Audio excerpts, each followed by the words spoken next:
আমরা কোন নিয়মতান্ত্রিক আন্দোলনে আছি, সোজা আঙ্গুলে যদি ঘি না ওঠে আঙ্গুল পাকা করব। ঘি আমাদের লাগবেই। সংস্কার প্রসঙ্গে গণভোটকে ঘিয়ের সাথে তুলনা করলেন জামায়াতের নায়েবে আমির, সাথে আঙুল বাঁকানোর চরম হুঁশিয়ারি।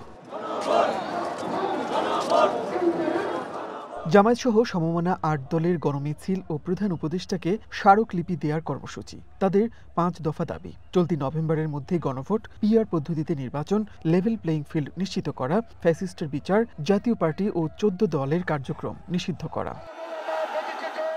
কর্মসূচি শুরুতে পল্টন মোড়ে জড়ো হন জামায়াত, ইসলামী আন্দোলন বাংলাদেশ, খেলাফত মজলিস সহ ৮ দলের নেতাকর্মীরা। সেখানে সংক্ষিপ্ত সমাবেশে কথা বলেন দলগুলোর কেন্দ্রীয় নেতারা। এ সময় তারা অভিযোগ করেন, গণভোট ও সংস্কার নিয়ে সরকার চতুরতার আশ্রয় নিচ্ছে।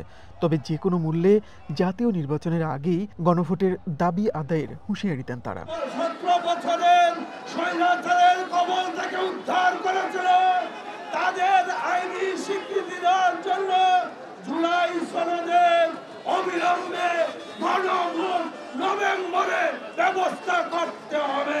সারা দেশব্যাপী আন্দোলনের লেলিয়ান শিকা চালিয়ে দেওয়া হবে।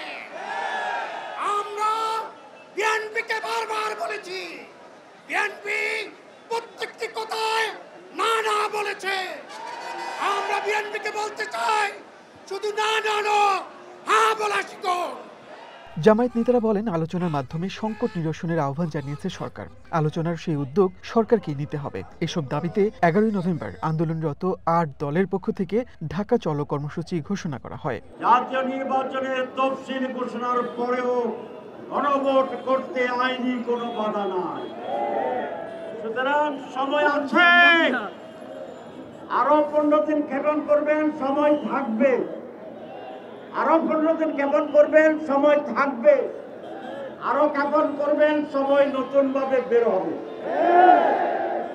না বুঝাতে চাই বুঝে নিন। এই জন্য নো হাঙ্কি পাঙ্কি, সোজা সোজা গণভোট আগে দেন, অসুবিধা কি? আগামী 10 তারিখের মধ্যে জুলাই সনদের বাস্তবায়ন আদেশ না হলে ঢাকা শহর আমরা লোকারণ্য করে সমাবেশ করবো ইনশাল্লাহ। আর গণভোটের তারিখের মধ্যে ঘোষণা করতে হবে।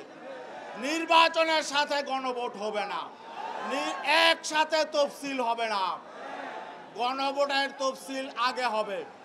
আর আমরা বলেছিলাম নভেম্বরের মধ্যে গণভোট দিতে, আপনারা গড়িমসি করে সময় ক্ষেপণ করেছেন। এখন যদি নভেম্বরে দিতে না পারেন, যেদিনই দেন নির্বাচন আগে দিতে হবে। প্রয়োজনে নির্বাচন ফেব্রুয়ারিতে হবে না, আরো 2 মাস পরে হবে। দুপুর 12টা নাগাদ মিছিল নিয়ে প্রধান উপদেষ্টার বাসভবন যমুনার দিকে রওনা করেন ৮ দলের নেতাকর্মীরা। কর্মসূচির কারণে ততক্ষণে পল্টন লাগোয়া সব সড়কেই তীব্র যানজট। সপ্তাহের শেষ কর্মদিবসে কর্মক্ষেত্রে যাওয়ার পথে চরম বিড়ম্বনায় পড়েন নগরবাসী। প্রেসক্লাব কদমফোয়ারা ঘুরে মৎস্যভবন মোড়ে যেতেই পুলিশের ব্যারিকেড। গণমিছিল আর সামনে এগুতে পারেনি। পরে ৮টি দলের পক্ষে ৮ জন প্রতিনিধি স্মারকলিপি নিয়ে যমুনায় যান। ঘণ্টাখানেক পর ফিরে তারা জানান, সরকারের প্রতিনিধির কাছে স্মারকলিপি দিয়েছেন। দাবি পূরণে সরকারকে ১১ নভেম্বর পর্যন্ত সময় বেঁধে দিয়েছেন তারা। না হলে ১১ তারিখ ঢাকার পরিস্থিতি ভিন্ন রূপ নিতে পারে বলে হুঁশিয়ারি দেন নেতারা। মনির মিল্লাত, ওয়ান নিউজ, ঢাকা।